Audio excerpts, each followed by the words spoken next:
জেলা বিএনপির উদ্যোগে টোটাল জেলার মধ্যে পর্যায়ক্রমে ইফতারের ব্যবস্থা করা হয়েছে। ভাইয়ের আমার, এই আখড়াতে একটি ভঙ্গুর সংগঠন ছিল।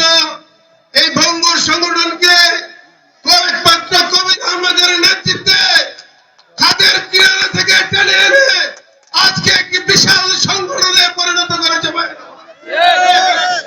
আজকের এই কবির আহমেদ ভূঁইয়া দানবের সাথে লড়াই করেছে। আনিসুল হক একটা হায়না ছিল, আমাদের নেতা কর্মীদেরকে নির্যাতন করেছে, নিপীড়ন করেছে।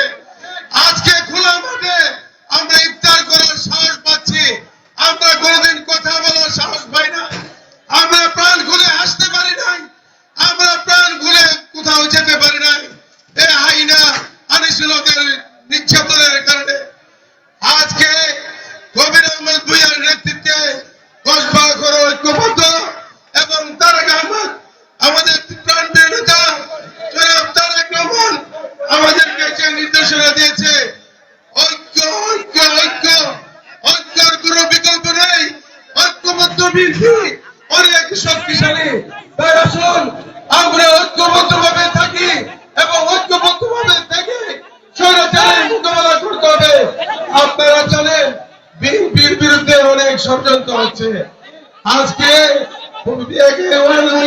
সময় যেমন মিডিয়া ট্রায়াল হয়েছে, ঠিক তেমনি আজকে কয়েকটি সংগঠন মিলে বিএনপির ভাবমূর্তি নষ্ট করার জন্য মিডিয়া ট্রায়ালের মাধ্যমে সোশ্যাল মিডিয়ায় বিভিন্ন ভাবে অপপ্রচার করছে। এই অপপ্রচার থেকে আমাদের